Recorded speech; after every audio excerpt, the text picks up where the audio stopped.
Marcos, capítulo 14, versículos de 32 a 42. Então chegaram a um lugar chamado Getsêmani, e disse Jesus a seus discípulos: Sentai-vos aqui, enquanto eu oro. E levou consigo a Pedro, a Tiago e a João. E começou a ter pavor e a angustiar-se. E disse-lhes: A minha alma está triste até a morte. Ficai aqui e vigiai. E adiantando-se um pouco, prostrou-se em terra. E orava para que, se fosse possível, passasse dele aquela hora. E dizia: Abba, Pai, tudo te é possível. Afasta de mim este cálice. Todavia, não seja o que eu quero, mas o que tu queres. Voltando, achou-os dormindo. E disse a Pedro: Simão, dormes? Não pudeste vigiar 1 hora? Vigiai e orai, para que não entreis em tentação. O espírito, na verdade, está pronto, mas a carne é fraca. Retirou-se de novo e orou, dizendo as mesmas palavras. E voltando outra vez, achou-os dormindo, porque seus olhos estavam carregados, e não sabiam o que lhe responder. Ao voltar pela terceira vez, disse-lhes: Ainda dormis e repousai. Basta, é chegada a hora. Eis que o Filho do Homem está sendo entregue nas mãos dos pecadores. Levantai-vos e vamo-nos. Eis que é chegado aquele que me trai. Olá, graça, paz e alegria. Vamos orar.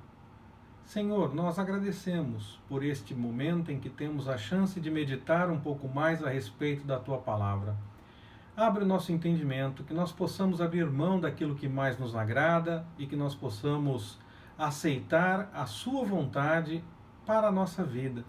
Que nós deixemos de lado aquilo que mais parece nos chamar a atenção e busquemos de fato o entendimento de acordo com a Sua vontade.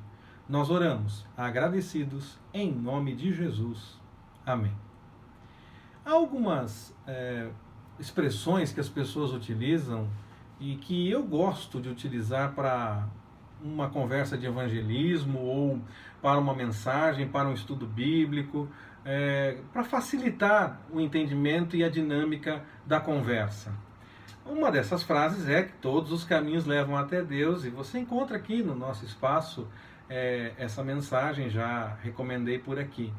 Igualmente, há algumas frases que as pessoas usam e até mesmo algumas colocações a respeito de textos bíblicos que, para mim, parecem estranhas.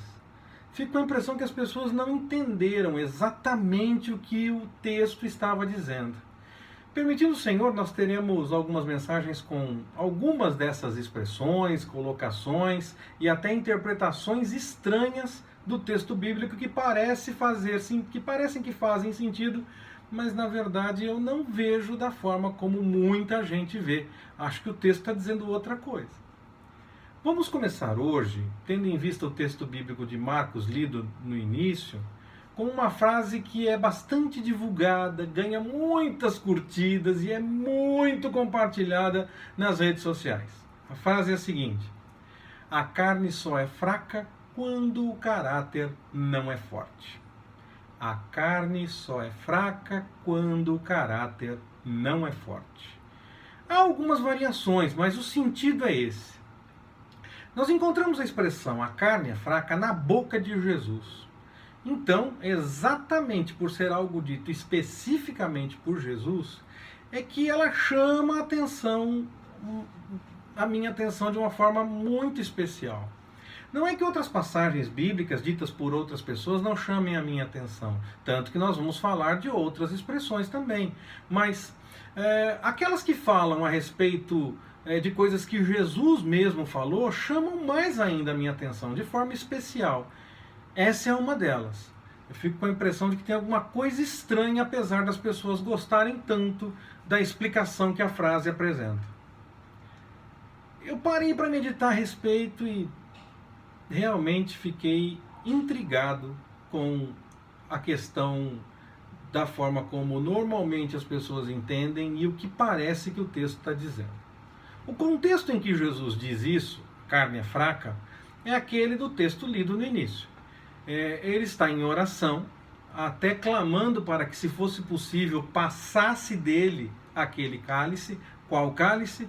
Ir para a cruz, sofrer tudo o que tinha para sofrer. E, independente disso, ele ainda diz que não quer que seja feita a vontade dele, mas que seja feita a vontade do Pai. Isso mostra que Jesus estava preocupado, sim, com tudo que estava para acontecer. Ele estava preocupado com a sua prisão, que vai levar para o sofrimento e culminar com a cruz e a morte. Ainda assim, ele chama os seus discípulos para orar. E é exatamente por isso que ele chama para orar, porque ele está inquieto, está preocupado. E nesse momento de oração, ele chamou os discípulos, mas ele se afasta mais um pouquinho, fica sozinho orando. E quando ele retorna e reencontra os discípulos, ele encontra os discípulos dormindo. E é nesse contexto que Jesus diz que a carne é fraca. Estaria então Jesus dizendo que a carne é fraca por conta dos discípulos não conseguirem orar junto com ele e se renderem ao sono? Alguns entendem que sim. Mas isso seria sinal de caráter fraco? Sono seria sinal de caráter fraco? Bom, alguns diriam que o fato deles preferirem o sono a um tempo de oração poderia sim indicar que eles não estavam fortes espiritualmente.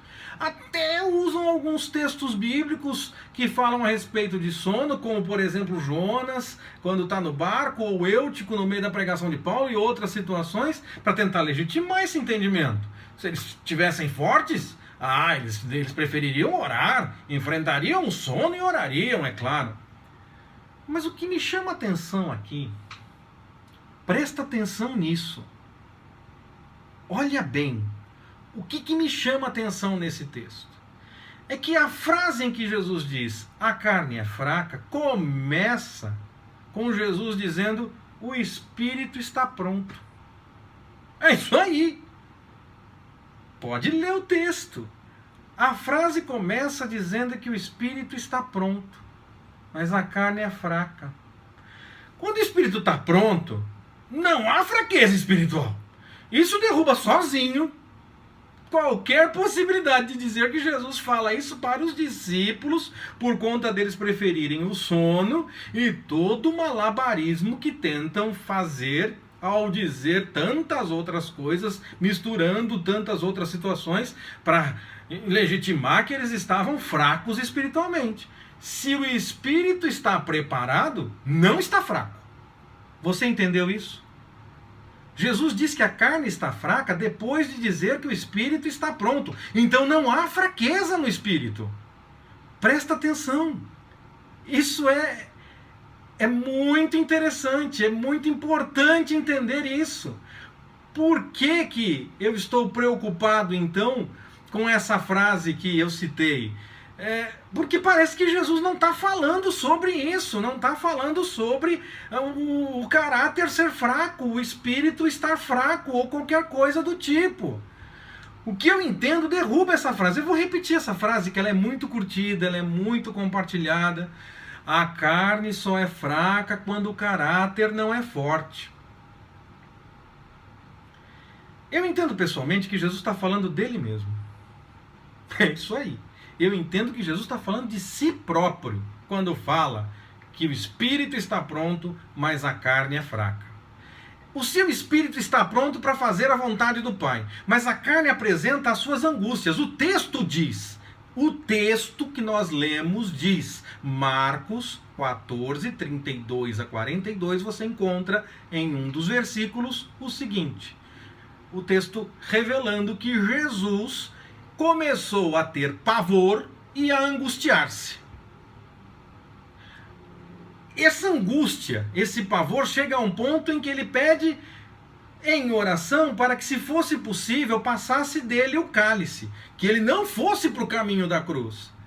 Ele chamou para a oração porque estava pronto sim a fazer a vontade do Pai, o Espírito estava pronto, mas ele estava sofrendo por antecipação, por conta de toda aquela dor que ele ia enfrentar na carne, seguindo pelo caminho da cruz.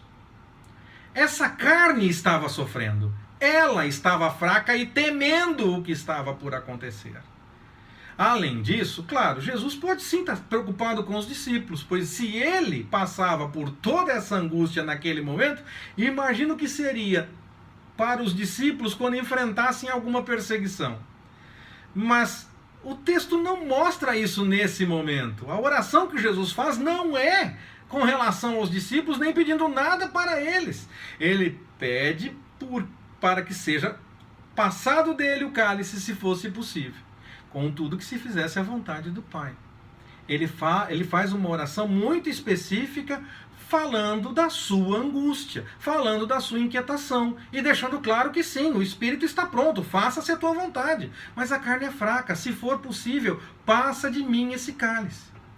Agora, sobre Jesus vai ser difícil alguém dizer que o caráter é fraco, e aí podem não aceitar essa interpretação que eu estou apresentando, porque a frase "a carne só é fraca quando o caráter não é forte" é tão popular, as pessoas gostam tanto.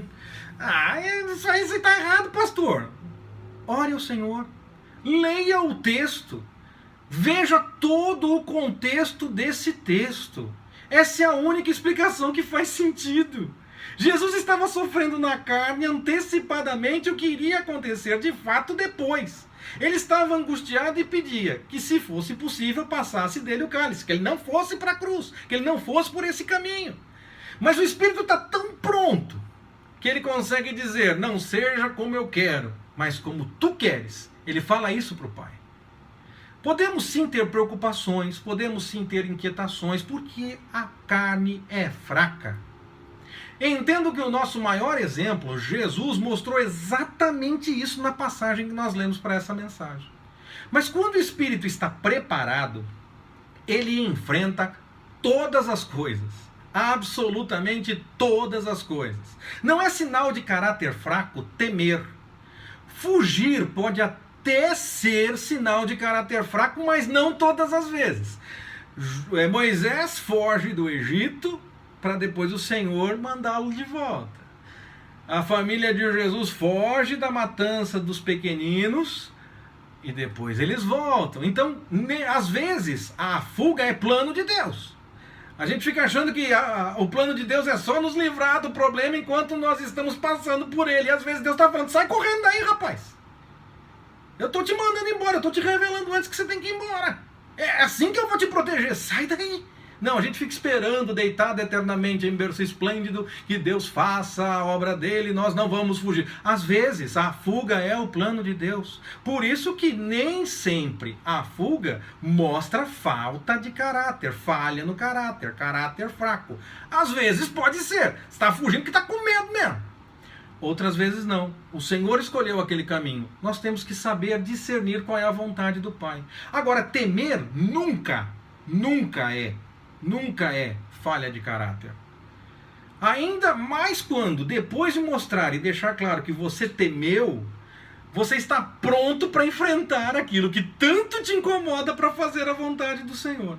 O temor não é ação em si, é como a tentação. O problema não está em ser tentado, não é pecado ser tentado.